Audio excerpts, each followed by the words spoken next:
ไอดาวข้าพเจ้าสิทธิพรเพชรพุไทยโฆษกรายการคุณธรรมคำสู่ประชาชนมื้อนี้ออกมาอีกเป็นตอนแรกเนาะมื้อเช้านี้ก็ออกไปแล้วซึ่งข้าพเจ้าได้กล่าวถึงสื่อพิธีกรหรือว่าสื่อของบางคนที่ทำการต่อสู้พี่น้องข้าพเจ้าบ่ฮู้ว่ามันเป็นย้อนข้าพเจ้าได้กล่าวถึงสิ่งพวกเพิ่นบ่หรือบ่แต่ข้าพเจ้าออกจากรายการบ่ดนก็ได้เข้ามาเบิ่ง Facebook ก็มาเห็นข่าวให้พี่น้องข่าวให้นี่คือเป็นข่าวที่ว่ามีคนตามข่าผู้ที่ชื่อว่าตุลอซึ่งข้าพเจ้าได้กล่าวถึงสิ่งเพิ่นในรายการเพราะว่าข้าพเจ้าบ่ได้กล่าวถึงที่อยากตามข่าตามฟันน้องตุลอข้าพเจ้าได้กล่าวถึงว่าตุลอก็เป็นคนลาวคนถึงว่าเป็นชนเผ่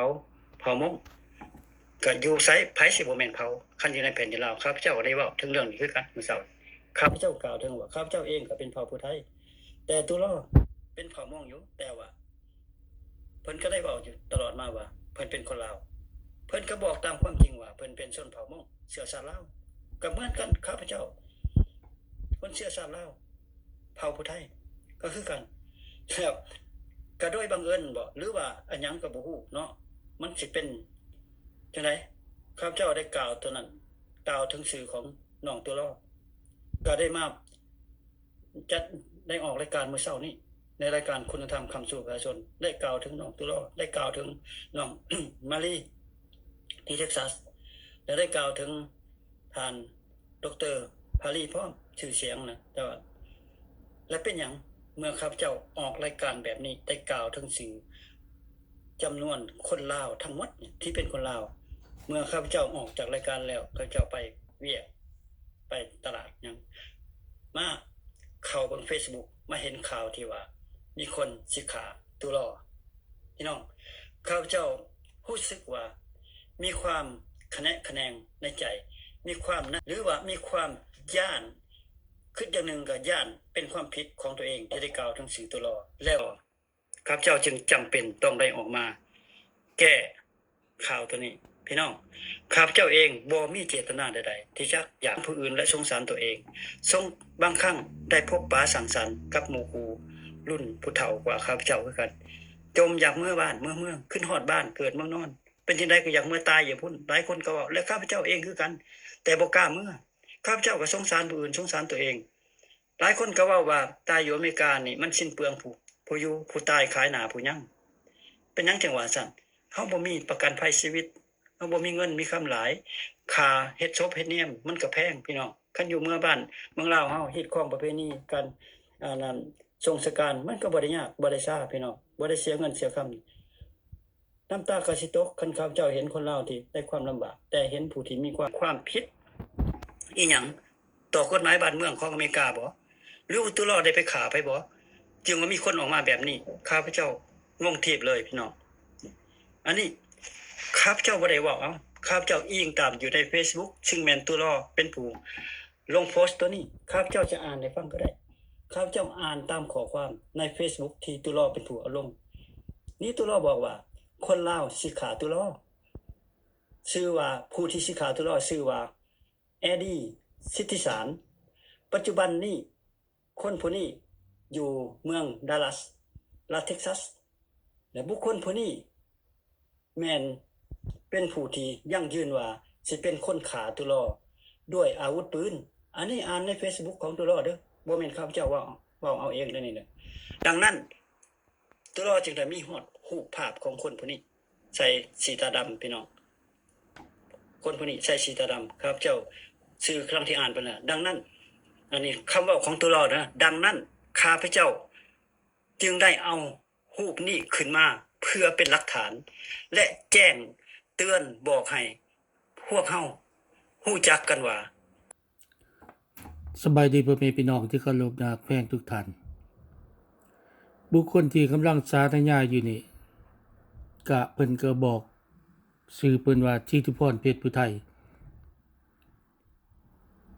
ฟังแล้วอาจจะเป็นสมาชิกของตุลออาจจะเป็นลูกน้องตุลอหรืออาจจะเป็นนายตุลอแต่เบื้องหน้านี่คือสิบ่เป็นมีความสามารถเป็นนายดอกอาจจะเป็นลูกน้องของตุลอ ผู้เกี่ยวจึงฮ้อนทนออกมาประณามบุคคลที่ผู้ใดประณามผู้ใดต่อสู้กับตุลอพ่อแม่พี่น้องได้ยินทุกๆคำเว้าคนผู้เกี่ยวนี่อาจจะบ่ได้ยินว่าตุลอเว้าหยังด่าไผป้อยไผในแต่ละมื้อแต่ละวันหรือว่าได้ยินก็แม่นเป็นลูกน้องหรือพรรคพวกเดียวกันผู้เกี่ยวจึงฮ้อนห้นจึงกังวลนำตุลอด่าแต่เทิงฮอดหลุมด่าแต่ราชวงศ์ลาวด่านายพลนายพันผู้อาวุโสผู้น้อยผู้หนุ่มท่านคนนี้คือบ่ต่อต้านคือบ่เว้าให้ตุลอได้แต่เป็นหยังจึงบ่พร้อมตุลอในเมื่อได้ยินตุลอโพสต์ว่าจะมีคนฆ่ามันมีจริงหรือบ่จริงนั้นถ้าคนจริงตุลอมันบ่มาโพสต์อยู่นี่ดอกอันนี้ตุลอมันสร้างเหตุการณ์ให้คนเข้าไปอ่านอยู่ในหน้าเฟซของมันในหน้า YouTube ของมันเป็นการหาเงินท่านธิติพรท่านอย่าโง่หลายเกินไปท่านกังวลถ้าท่านย้านกลัวท่านก็บ่ต้องออกมาเว้าเรื่องบ้านเรื่องเมืองบ่แม่นข้าพเจ้าสอนท่านแต่ข้าพเจ้าฟังและติดตามท่านมานี่มันผิดปกติท่านเคยปะทะกับข้าพเจ้ามาก่อนแล้วแต่ข้าพเจ้าบ่ถือสาดอกเรื่องนี้เพราะข้าพเจ้าฟังคำเว้าของท่านแล้วมันให้เรื่องสาคือท่านเว้าเมื่อกี้แหละเว้าความโง่ของตัวเองย้านตายบ่อยากตายอยู่อเมริกาอยากเมื่อตายอยู่เมืองลาวย้านบ่มีเงินเสียค่าเมียนซากโซนสการบ่มีประกันภัยบ่มีอันนั้นอันนี้คือความโง่ของตัวเองประกันภัยราคาถูกบ่ถูกได้เงินจำนวนหลายท่านควรจะป้องกันชีวิตของท่านและครอบครัวของท่านถ้าท่านเป็นคนมีการศึกษาดีมีความฉลาดจองใจอันนี้ท่านมาขายขี้หน้าตัวเองแต่ว่าข้าพเจ้าเชื่อได้ว่าบ่แม่นอันนี้เป็นแนวคิดการโฆษณาชวนเชื่ออยากกลับขึ้นไปอยู่เมืองลาวสนับสนุนรัฐบาลเผด็จการสปป.ลาวและก็แอบอ้างเนาะว่าแล้วว่าศพอยู่เมืองลาวเมียนศพอยู่เมืองลาวบ่ได้เสียเงินท่านอาจจะบ่เคยเมื่อหรือท่านอาจจะบ่เคยศึกษาสภาพอยู่ในสปป.ลาวในปัจจุบันนี้การใช้จ่ายมันราคาสูงการเปลี่ยนจากโซนการก็บ่แม่นน้อยก็หลายพันคือกันเนาะอันนี้ศึกษาใหม่เด้อบ่แม่นข้าพเจ้าสอนท่านแต่เรื่องตุลอนั้นท่านพินิจพิจารณาให้ดีอย่าเข้าข้างคนผิดตุลอด่าฮอบบ้านฮอบเมืองทั้งในและนอกท่านไปอยู่ไสท่านบ่ได้ฟังบ่ท่านตีหูตีตาฟังคักๆพบกันใหม่โอกาสหน้าพี่น้องพินิจพิจารณาคนนี้บ๊ายบาย